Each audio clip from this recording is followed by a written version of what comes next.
ជំរាបសួរពុកម៉ែបងប្អូនទាំងអស់គ្នាបងថ្ងៃនេះបងអូនធ្វើស៊ុបកញ្ចក់ជើងគោលាយតែសាច់កែងចាប្រហិតសាច់គោយើងចាវិធីសាស្ត្រក្នុងការធ្វើងាយស្រួលហើយបានរសជាតិឆ្ងាញ់ទៀតចា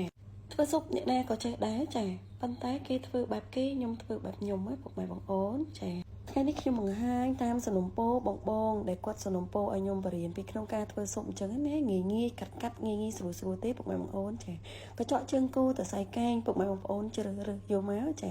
បន្តមកទៀតគឺហាន់លាងទឹកឲ្យស្អាតបែបនេះមកចាស្រួលហាន់យ៉ាងម៉េចក៏បានតាមចំណង់ចំណូលចិត្តចាគឺខ្ញុំយកមកស្ងោរវាជាមួយគល់អក្រេអណ្ដែងបែបនេះឲ្យវារៀងឆ្អិនល្មមពុកម៉ែបងប្អូនចាប៉ុន្តែកញ្ចក់ជើងគោទៅសៃកែងវាស្វិតខ្លាំងណាពុកម៉ែបងប្អូនគឺខ្ញុំស្រោះបែបនេះបន្តមកទៀតគឺខ្ញុំយកមកឆឹងជាមួយនឹងគ្រឿងចា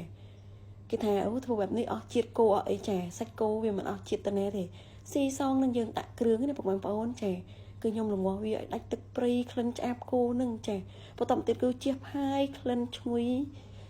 គឺឈ្ងុយស៊ុបតែម្ដងពុកម៉ែបងប្អូនដាក់ដុំស៊ុបក្នុងបែបនេះមកមិចចូលជាមួយនឹងជាតិកញ្ចក់ជើងគោទៅសៃកែងបែបនេះចាហើយយើងបន្ថែមគ្រឿងរសជាតិតាមចំណង់ចំណូលចិត្តពុកម៉ែបងប្អូនទៅដើម្បីឲ្យវាមានជាតិជាមួយនឹងទៅសៃកែងកញ្ចក់ជើងចា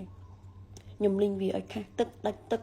ក្លិនលឹងឈ្ងុយបន្ទាប់មកគឺខ្ញុំចាក់ទឹករងាស់វាតាមសមល្មមដែរល្មមផុយអាចញ៉ាំបានចាមើលនេះហើយលឹងតំណងលឹងក្លិនលឹងអែមតែម្ដងពុកម៉ែបងប្អូននេះទៅសៃកញ្ចក់ជើងពុកម៉ែបងប្អូនអែមខ្លាំងណាស់រសជាតិចាហើយបងមួយចំនួនគាត់មកមើលខ្ញុំអញ្ចឹងគាត់ធ្វើថាចុះបើចាក់អាទឹកស៊ុបល្ងគោនឹងចោលមិនមានជាតិខ្ញុំចង់និយាយថាសាច់គោវាអត់អស់ជាតិទៅទេពុកម៉ែបងប្អូនព្រោះវាអត់ទាន់ឆ្អិនទេយើងគ្រាន់តែរងាស់វាឲ្យដាច់ទឹកហើយវាចេញជាតិខ្លាញ់គោចេញខ្លះទៅចាបន្ទាប់មកទៀតយើងយកមកឆឹងមកគឺគ្រឿងវាស៊ីសងនឹងយើងដាក់គ្រឿងទេគឺទឹកស៊ុបមានជាតិឆ្ងាញ់ចាហើយក៏វាអត់សូវមានធំក្លិនគោឆាអីជះក្លិនមកដែរគឺធ្វើបែបនេះពុកម៉ែបងប្អូនហើយបន្ទាប់មកទៀតគឺខ្ញុំចាប់ដើមដាក់ជាមួយនឹងជីស្លឹកវែងដើម្បីបន្ថែមរសជាតិឈ្ងុយទឹកស៊ុបនឹងអញ្ចឹងណាគឺក្លិនឈ្ងុយខ្លាំងណាពុកម៉ែបងប្អូនគ្រាន់តែជីកាត់គឺក្លិនហ្មងពេលយប់ឡើងពុកម៉ែបងប្អូនមានបន្លែប្រឡក់ដែរពុកម៉ែបងប្អូនចង់ញ៉ាំដាក់ម្អមដាក់អីតិចមកអូយនិយាយថា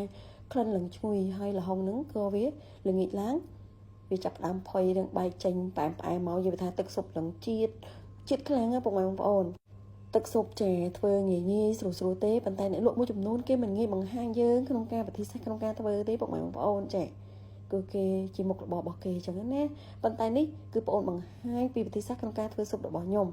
គឺធានាតែឆ្ងាញ់ហើយរសជាតិឆ្ងាញ់អែមកប់សេរីទឹកស៊ុបក៏វាអត់មានខ្លាញ់ច្រើនចាគឺរសជាតិឆ្ងាញ់មែនទែនហើយទឹកជ្រលក់ពុកម៉ែបងប្អូនខ្ញុំអត់បានចេញបង្ហាញទេណាចាំវីដេអូក្រោយពុកម៉ែបងប្អូនខ្ញុំនឹងបញ្ចេញវិធីសាស្ត្រក្នុងការធ្វើទឹកជ្រលក់ថែមទៀតណាចាំវីដេអូក្រោយខ្ញុំនឹងបង្ហាញវិធីសាស្ត្រក្នុងការឆឹងទឹកម្ទេសជ្រលក់ជាមួយនឹងសរសៃកែងហេតុអីបានចូលជាតិគ្នាឆ្ងាញ់ចាពុកម៉ែបងប្អូនអាច